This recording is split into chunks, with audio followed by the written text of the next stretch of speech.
The Kerala story film पर ban लगाने के खिलाफ आज सुप्रीम कोर्ट में होगी सुनवाई। ममता सरकार के खिलाफ फिल्म निर्माता ने दायर की है याचिका। बंगाल सरकार ने फिल्म के प्रदर्शन पर लगा रखी है रोक।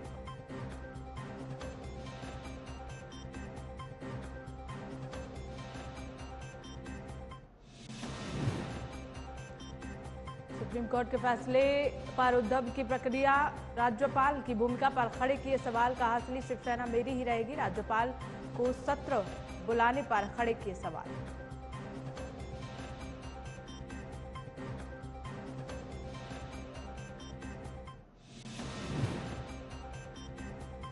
जंतर मंतर पर पहलवानों का धरना जारी। फोन नंबर ट्रैक करने का आरोप। बजरंग पूनिया बोले ट्रैक किए जा रहे हैं हमारे फोन नंबर।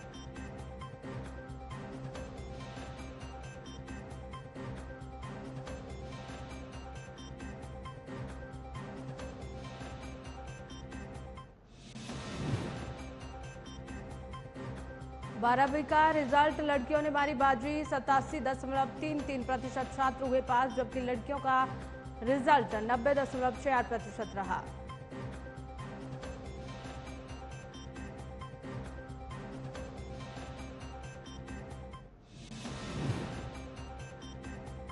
तोशाखाना मामले में इमरान खान को मिली राहत। हाईकोर्ट ने निचली अदालत के फैसले पर लगाया स्टे।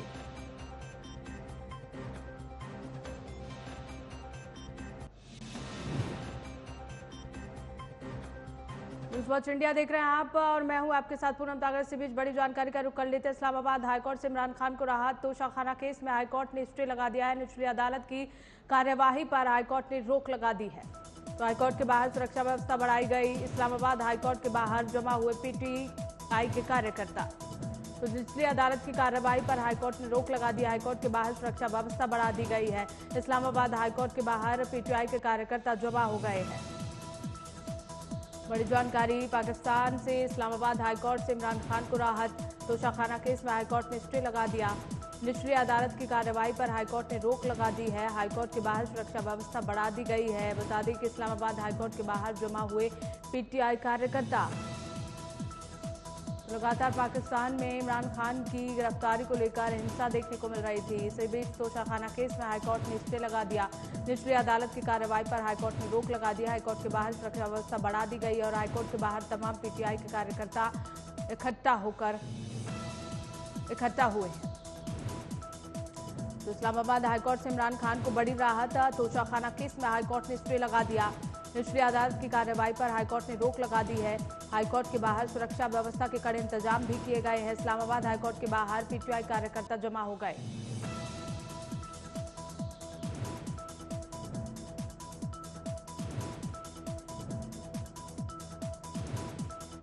इसी बीच एक और बड़ी खबर का रुख कर लेते हैं। लोक भवन में चल रही कैबिनेट की बैठक खत्म हो गई है। सीएम योगी की अध्यक्षता में एक कैबिनेट बैठक हुई थी। कैबिनेट में कई प्रस्तावों पर चर्चा की गई और कई प्रस्तावों को मंजूरी भी दी जा चुकी है। तो बड़ा अपडेट, कैबिनेट में कई प्रस्तावों पर चर्चा और कई प्रस्तावों को मंजूरी भी मिल गई। बता दें कि मुख्यमंत्री योगी आदित्यनाथ लोक भवन में बैठक कर रहे थे। लोक भवन में बैठक चल रही थी। सीएम योगी की अध्यक्षता में कैबिनेट बैठक की जा रही थी। कैबिनेट में कई प्रस्तावों पर चर्चा की गई और कई प्रस्तावों को मंजूरी मिल गई है। बड़ा अपडेट, लोक भवन में कैबिनेट की बैठक जो चल रही थी वो खत्म हो गई है। सीएम योगी की अध्यक्षता में कैबिनेट बैठक हो रही थी। कैबिनेट बैठक में कई प्रस्तावों को शामिल किया गया। कई प्रस्तावों पर चर्चा हुई, साथ ही साथ कई प्रस्तावों को मंजूरी भी इस कैबिनेट बैठक में मिल गई है। बड़ा अपडेट, मुख्यमंत्री योगी आदित्यनाथ ने कैबिनेट बैठक की। कैबिनेट बैठक अब खत्म हो गई है। लोक भवन में कैबिनेट बैठक चल रही थी। सीएम योगी की अध्यक्षता में कैबिनेट बैठक, जिसमें कई प्रस्तावों पर चर्चा की गई और कई प्रस्तावों पर मोहर भी लगा दी गई है। तो लोक भवन में ये बैठक चल रही थी। कैबिनेट बैठक खत्म हो गई है। कैबिनेट में कई प्रस्तावों पर चर्चा की गई और कई प्रस्तावों को मंजूरी भी मिल चुकी है। तो चलिए इसी बीच दिल्ली से बड़ी खबर का रुख कर लेते हैं। आबकारी नीति से जुड़े सीबीआई केस का मामला, मनीष सिसोदिया की न्यायिक हिरासत बढ़ाई गई। राउज एवेन्यू कोर्ट ने सिसोदिया की न्यायिक हिरासत बढ़ा दी है। सीबीआई केस में न्यायिक हिरासत कोर्ट ने 2 जून तक बढ़ाई। तो मनीष सिसोदिया की न्यायिक हिरासत को बढ़ा दिया गया है। राउज एवेन्यू कोर्ट ने सिसोदिया की न्यायिक हिरासत बढ़ा दी है। सीबीआई केस में न्यायिक हिरासत कोर्ट ने 2 जून तक बढ़ा दी है।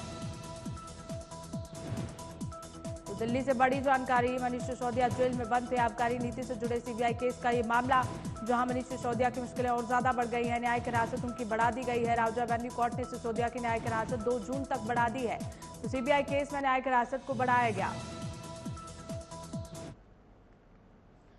इसी खबर को लेकर हमारे साथ सूर्या त्रिपाठी, आप प्रवक्ता, जुड़ गए हैं।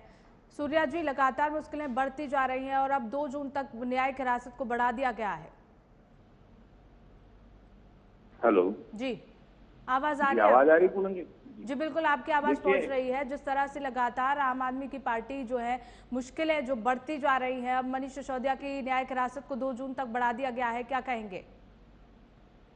देखिए, अभी ये चार्जशीट की पेंडिंग का कुछ मामला था जिसके कारण से ये बढ़ाई गई है। और आप धीरे धीरे देखिएगा, क्योंकि इनके जो भी चार्जशीट इन्होंने पहले दायर की थी, इनमें ईडी और सीबीआई को हर जगह से मुंह की खानी पड़ी थी। इन्होंने कहा था कि शराब घोटाले में 100 करोड़ का किकबैक मिला है आम आदमी पार्टी को। कोर्ट ने नकार दिया कि उसके कोई सबूत नहीं मिले। इन्होंने कहा कि व्यापारियों से पैसा लेकर गोवा चुनाव में इन्होंने खर्च किया, उसका कोई सबूत नहीं मिला। ईडी ने खुद कहा कि आम आदमी पार्टी ने गोवा चुनाव में 19 लाख रुपए खर्च किए। इन्होंने कहा कि मनीष सिसोदिया जी ने 14 फोन तोड़ दिए, लेकिन जबकि 5 फोन तो ईडी ने सीज किया और बाकी सारे फोन चालू है। तो सारी चीजों पे ईडी को मुंह की खानी पड़ी है। हर जगह से कोर्ट ने इस बात को उनको फटकार लगाई है। और जो पेंडिंग चार्जशीट का मामला है, और मुझे लग रहा है कि जल्दी ही 2 जून को जब अगली बार सुनवाई होगी तो मनीष सिसोदिया जी को निश्चित ही जमानत मिल जाएगी। बिल्कुल, आपका कहना है कि अगली बार जब सुनवाई होगी 2 जून तक, तो कहीं ना कहीं राहत मिलने की खबर है?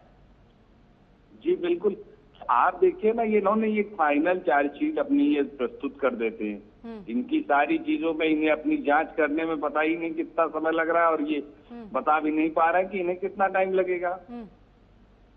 तो लेकिन जिस तरह से जांच की जा रही है, उसे देखते हुए कहीं ना कहीं वक्त लग रहा है, और ऐसे में अब न्यायिक हिरासत भी बढ़ा दी गई है।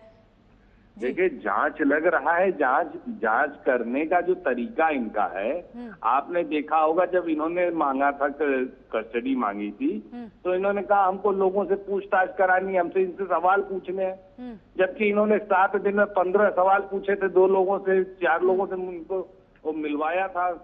तो ये सारी चीजें एक नकूसले की तरह प्रधानमंत्री कार्यालय से जो एक स्क्रिप्ट ईडी को मिली है, वो उस स्क्रिप्ट को फॉलो कर रहे हैं। और आम आदमी पार्टी के कामों को, दिल्ली के कामों को रोकने की एक जो साजिश चल रही है, कल एक साजिश को माननीय उच्चतम न्यायालय ने बर्खास्त कर दिया है। और मुझे पूरी उम्मीद है कि जल्द ही राउज एवेन्यू कोर्ट से भी मनीष सिसोदिया जी को इस मामले में राहत मिलेगी, उन्हें जमानत मिल जाएगी। बिल्कुल, तो आपका साफ साफ कहना है कि आम आदमी पार्टी के समय को जाया किया जा रहा है? बिल्कुल जाया किया जा रहा है। इसमें कहीं से भी किसी भी प्रकार की एक सच्चाई नहीं। आपने ये देखिए, इन्होंने कहा कि 100 करोड़ लिया, 30 करोड़ लिया। इन्होंने कहा 14 फोन तोड़े। मनीष सिसोदिया जी के लॉकरों पे छापे मारे, घरों पे छापे मारे, सब कुछ खंगाल लिया। पर हर जगह इनको मुंह की खानी पड़ी। इन्होंने इसी शराब घोटाले के मामले में संजय सिंह जी का नाम चार्जशीट में लिखा। जब संजय सिंह जी ने नोटिस भेज दिया तो सीबीआई ईडी कह रही है कि भैया हमको माफ कर दो, वो तो हमने राहुल सिंह की जगह संजय सिंह गलती से लिख दिया। तो ये जो कार्यालय, प्रधानमंत्री कार्यालय से आम आदमी पार्टी के खिलाफ स्क्रिप्ट आ रही है, इसको जनता तो जान ही चुकी है। कोर्ट ने भी इसमें शुरू कर दिया, और पिछली सुनवाई में फटकार लगाते हुए 2 लोगों को इस मामले में जमानत भी दी थी। जी, तो धीरे धीरे इन सारी चलिए, बहुत बहुत शुक्रिया सूर्या हमारे साथ जुड़ने के लिए।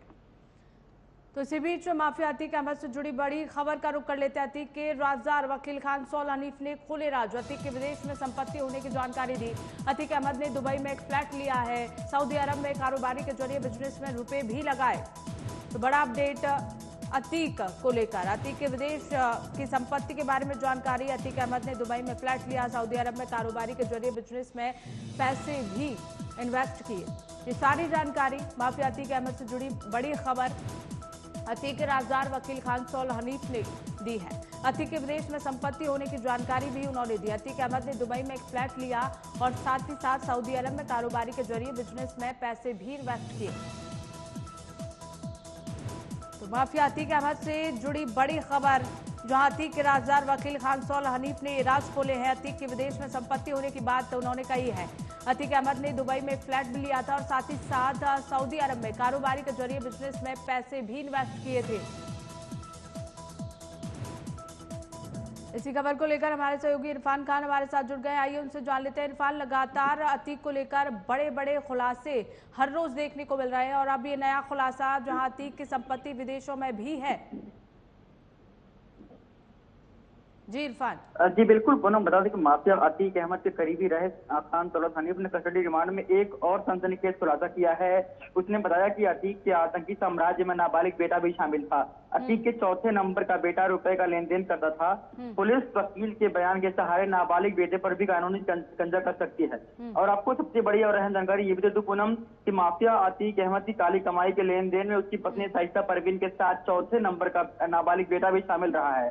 अतीक के करीबी और अशरफ के मुकदमे की अदालत में पैरोकारी करने वाले खान दौलत हनीफ से बुधवार को 4 घंटे तक कस्टडी रिमांड के दौरान पूछताछ की गई है और आज भी कार्रवाई जो है वो पूछताछ की प्रक्रिया जारी है। और सबसे बड़ी बात यह भी है कि बयान के सहारे पुलिस अतीक के नाबालिग बेटे पर भी कानूनी शिकंजा कर सकती है। डूमरगंज पुलिस ने खान दौलत हनीफ को दोबारा कस्टडी रिमांड पर लेने के लिए अर्जी दी थी, वो अब कबूल हो चुकी है। इसके लिए बुधवार को जो है उसी कोर्ट में पेशी हुई थी। आज जो है शुक्रवार को फिर से पेशी हुई, जहां तक पुलिस ने 3 दिन की कस्टडी रिमांड मांगी थी, लेकिन कोर्ट ने जो है दोपहर शाम 7 बजे तक 4 घंटे की रिमांड मंजूर की थी। और सबसे बड़ी और एक जानकारी और भी आ रही है पूनम की, दौलत ने कबूला है कि 19 फरवरी को उसने अपने आईफोन से असद को उमेश पाल की 10 तस्वीरें भेजी थी। शाइस्ता को भी कई तस्वीरें और मैसेज भेजते थे।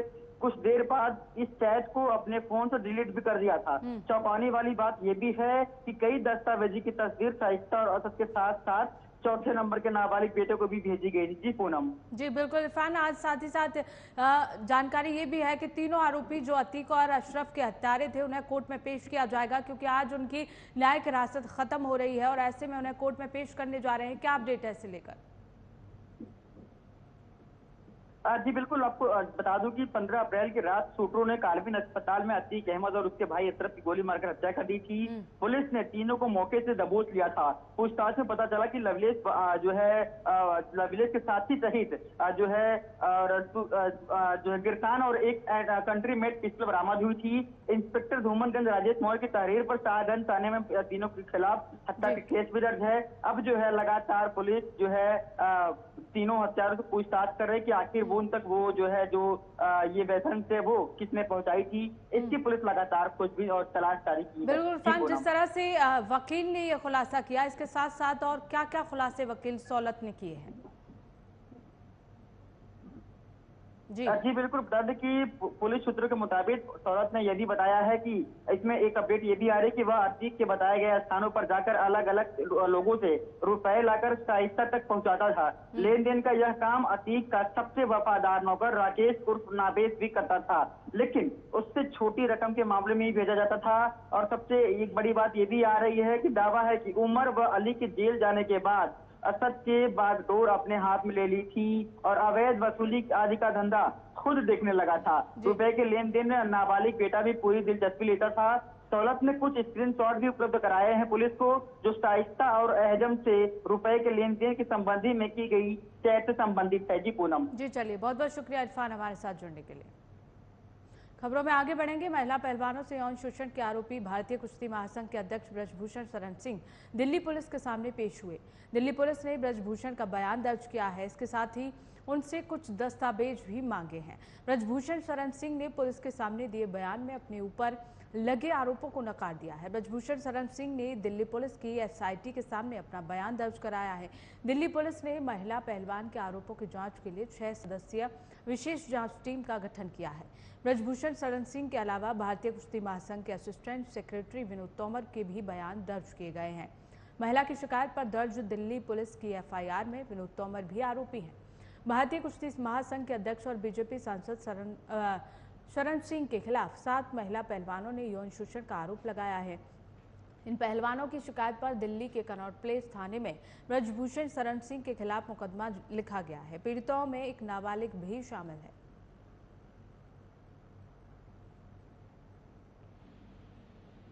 इसी खबर को लेकर हमारे सहयोगी सत्यम हमारे साथ जुड़ गए हैं। सत्यम, ब्रजभूषण ने भी अपने बयान दर्ज करा दिए हैं, क्या अपडेट है? देखिए, पहले तो मैं आपको ये बता दूं कि आज राउज एवेन्यू कोर्ट में महिला पहलवानों के बयान दर्ज होंगे 164 के, और इसके साथ साथ अब जो अपडेट मिल रही है उसमें ये है कि ब्रजभूषण के भी बयान दर्ज हुए हैं। दिल्ली पुलिस ने के सामने वो पेश हुए हैं। इस दौरान उनके बयान दर्ज हुए हैं। उन्होंने जो भी आरोप लगाए जा रहे हैं महिला पहलवानों की तरफ से और पहलवानों की तरफ से, उन सभी आरोपों को उन्होंने नकार दिया है। और इसके साथ साथ ये भी जानकारी मिल रही है, सूत्रों के हवाले से खबर है कि ब्रजभूषण ने कुछ वीडियो और मोबाइल डाटा जो है वो जमा कराया है। और इसके साथ साथ ये भी जानकारी मिल रही है कि ब्रजभूषण से 2 बार पूछताछ हो चुकी है। आगे भी एसआईटी की टीम उन्हें बुला सकती है। जी बिल्कुल सत्यम, पुराना मामला है, ऐसे में इस मामले में बहुत ज्यादा समय लग रहा है और पहलवान जो है वो लगातार जंतर मंतर पर प्रदर्शन कर रहे हैं, लगातार न्याय की गुहार लगा रहे हैं कि हमें न्याय मिलना चाहिए। ऐसे में आज 6 महिला पहलवानों के बयान दर्ज होने थे, इस बारे में क्या अपडेट है? देखिए, आज जो बेहद अहम दिन कह सकते हैं, क्योंकि इस पर एक लगातार जो प्रक्रिया है वो आगे बढ़ती हुई दिखाई दे रही है। दोनों पक्षों से कार्रवाई हो रही है। एक तरफ ब्रजभूषण से पूछताछ हुई है, ब्रजभूषण से सारी चीजें खंगाली गई हैं, उनसे लगातार पूछताछ हुई। ब्रजभूषण ने सफाई दी है कि जो भी आरोप लगाए जा रहे हैं वो निराधार हैं। वहीं आपको बताते चले कि इस पूरे मामले में जिस तरीके से महिला पहलवानों ने आरोप लगाए थे, इसको लेकर जो एसआईटी की टीम थी वो उत्तर प्रदेश, हरियाणा और तमाम राज्यों में गई थी, वहां से सबूत जुटाए गए हैं। इसके साथ साथ एक अपडेट और मिल रही है कि दिल्ली पुलिस ने महिला पहलवानों के आरोपों की जांच के लिए महिला डीसीपी की निगरानी में 10 सदस्यीय विशेष टीम यहां पर गठित की है, जो कि सबूत इकट्ठा करेगी और जांच में सहयोग करेगी। इसके साथ साथ ये भी कल जिस जानकारी तरह मिल से रही सारे पहलवान, जितने भी पहलवान जंतर मंतर पर है, वो काली पट्टियां बांधकर इसका विरोध जता रहे थे और लगातार कह रहे थे कि उन्हें न्याय चाहिए। जी बिल्कुल, कल का जो दिन था उसमें तमाम जो पहलवान थे, चाहे महिला पहलवान हो चाहे पुरुष पहलवान हो, और जो समर्थक पहलवान थे, उन सभी ने काली पट्टियां बांधी हुई थी और विरोध दर्ज करवा रहे थे। और इसके साथ साथ उनका यही कहना था कि जब तक ब्रजभूषण की गिरफ्तारी नहीं हो जाती है, इसी तरीके से हमारा प्रदर्शन लगातार जारी रहेगा। इसके साथ साथ एक बड़ी अपडेट मैं आपको बता दूं कि रोजाना जंतर मंतर पर हजारों की संख्या में किसान और विपक्षी दल के नेता जो हैं वो लगातार पहुंच रहे हैं और पहलवानों का समर्थन कर रहे हैं। और इसके साथ साथ यही कहना है किसानों का, अब किसान जो हैं उन्होंने अल्टीमेटम भी सरकार को दे दिया है कि अगर 15 दिन के अंदर ब्रजभूषण की गिरफ्तारी नहीं होती है तो देश में एक बड़ा आंदोलन हो सकता है। और उसके बाद से ही लगातार अगर देखा जाए तो पुलिस कार्रवाई भी कर रही है। और आज जैसे कि ब्रजभूषण के बयान जो दर्ज किए गए हैं, और अपडेट ये मिल रही कि ब्रजभूषण से 2 बार पूछताछ कर ली गई है और आगे भी ब्रजभूषण को बुलाकर एसआईटी की टीम पूछताछ कर सकती है। और इसके साथ साथ ये भी जानकारी मिल रही है कि ब्रजभूषण ने तमाम डाटा भी जमा किया है। तो वहीं भारतीय कुश्ती महासंघ के अध्यक्ष ब्रजभूषण शरण सिंह के खिलाफ जंतर मंतर पर पहलवानों का धरना प्रदर्शन जारी है। तो वहीं धरना प्रदर्शन में शामिल बजरंग पूनिया ने फोन नंबर ट्रैक किए जाने के आरोप भी लगाए हैं। बजरंग पूनिया ने कहा कि आजकल हमारे फोन नंबरों को ट्रैक किया जा रहा है, हमारे ऐसा व्यवहार किया जा रहा है हमारे साथ, के लगता हो जैसे हमने कोई अपराध किया है। जो भी शख्स हमारे संपर्क में है उनके भी नंबर ट्रैक किए जा रहे हैं। पहलवान पूनिया ने एथलीट सीमा अंतिल की आलोचना की। अंतिल ने कहा था कि पहलवानों के विरोध की वजह से कैंप और ट्रायल नहीं हो पा रहे हैं और इसका खेल पर नकारात्मक प्रभाव पड़ रहा है। इस बारे में पूनिया ने कहा कि मुझे समझ नहीं आ रहा है कि वो कह रही हैं कि ब्रजभूषण सिंह के बजाय हम खेल को नुकसान पहुंचा रहे हैं। ये बेहद अजीब चीज है कि वो एक खिलाड़ी होकर इस बात को समझ नहीं पा रही हैं।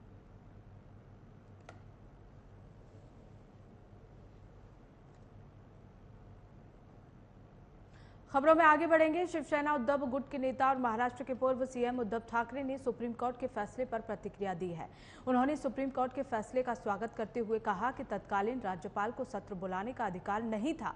शिवसेना के नेतृत्व से जुड़े सवाल पर उद्धव ने कहा कि असली शिवसेना मेरी रहेगी। उद्धव ठाकरे ने स्पीकर की भूमिका पर सवाल खड़े करते हुए कहा कि स्पीकर पहले हमारे साथ थे, फिर एनसीपी में चले गए और अब बीजेपी में हैं। उन्हें दल बदलकर काम निकालने का तरीका पता है। सुप्रीम कोर्ट ने कहा कि अगर उद्धव ठाकरे ने इस्तीफा नहीं दिया होता तो आज सीएम हो सकते हैं। इसका मतलब ये हुआ कि अभी की सरकार असंवैधानिक है। उन्होंने कहा कि आज मैं अपने फैसले को लेकर संतोष व्यक्त करता हूं। जिन्होंने विश्वासघात किया वो सरकार बनाए।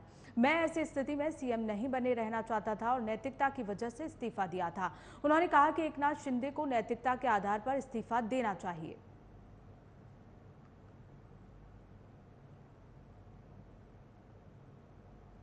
तो वहीं सीबीएसई ने 12वीं का रिजल्ट जारी कर दिया है। इस साल 12वीं क्लास में 87.33% छात्र पास हुए हैं। त्रिवेंद्रम जोन ने 99.91% के साथ सबसे बेहतर प्रदर्शन किया है। लड़कियों का पास प्रतिशत लड़कों की तुलना में 6% ज्यादा रहा। लड़कियों का पास प्रतिशत 90.68% रहा, जबकि लड़कों का पास प्रतिशत 84.67% रहा। ये पिछले साल से 5% कम है। सीबीएसई बोर्ड में पिछले साल 91.25% लड़के पास हुए थे, जबकि इस साल 84.67% लड़के ही पास हुए हैं। वहीं पिछले साल 94% छात्राएं पास हुई थी, जबकि इस साल 90.68% छात्राएं ही पास हो पाई हैं।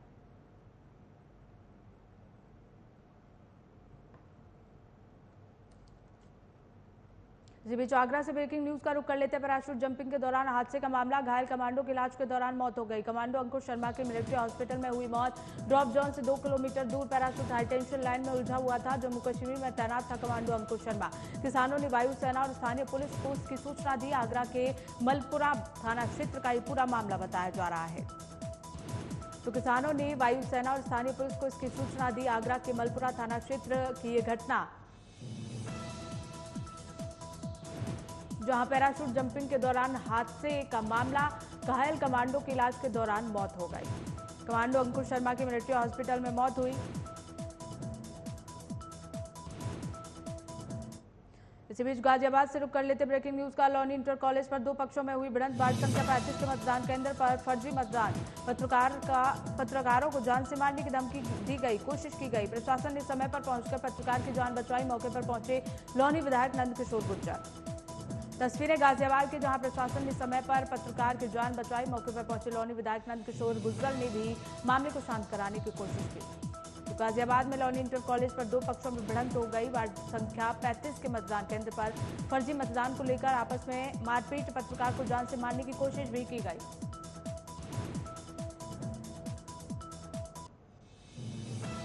इसी बीच आगरा में कई दुकानों में लगी भीषण आग। गैस सिलेंडर और हब के कंप्रेसर में ब्लास्ट होने से आग लगी। घटना के बाद लोगों में अफरा तफरी का माहौल बन गया। सूचना के बाद मौके पर पहुंची फायर ब्रिगेड। थाना सदर के मधुनगर चौराहे का ये पूरा मामला बताया जा रहा है, जहां गैस सिलेंडर के लीक होने से ब्लास्ट हो गया। सूचना के बाद मौके पर पहुंची फायर ब्रिगेड की गाड़ी, जिसने हालात को काबू किया। थाना सदर के मधुनगर चौराहे का ये पूरा मामला बताया जा रहा है। तो आगरा में कई दुकानों में लगी आग।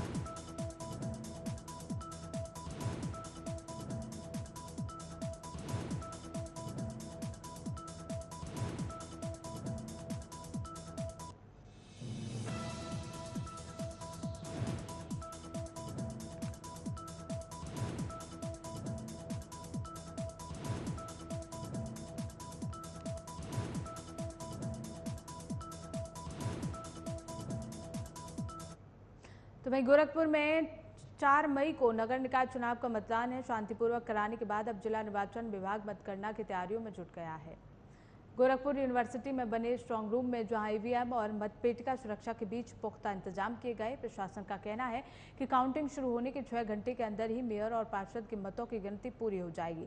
वहीं नगर पंचायत अध्यक्ष सदस्य के भाग्य का फैसला होने में 10 घंटे का समय लग सकता है। वहीं ईवीएम और मतपेटिका सुरक्षा के भी पुख्ता इंतजाम के बाद भी समाजवादी पार्टी के लोग स्ट्रांग रूम पर डटे हुए हैं। एसपी कार्यकर्ता ईवीएम और मतपेटिकाओं की रखवाली कर रहे हैं।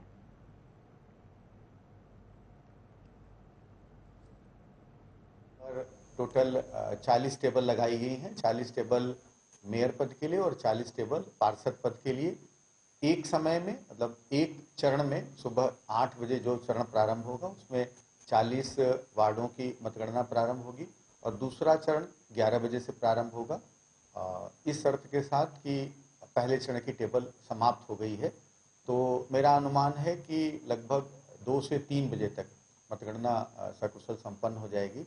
मेरा अनुरोध है उन लोगों से जो मतगणना के बारे में जिनको क्यूरियोसिटी रहती है, जानकारी चाहते हैं, इस बार हम लोग नगर निगम का जो ITMS सेंटर है वहाँ से मतगणना के रिजल्ट अनाउंस करते रहेंगे, जिससे पूरा जनपद इसको सुनता रहे और जानता रहे।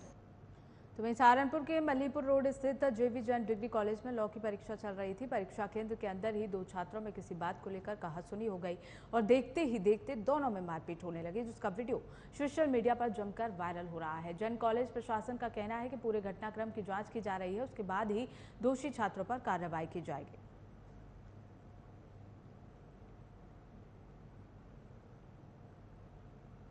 फिलहाल खबरों में बस इतना ही। देखते रहिए न्यूज़ वॉच इंडिया।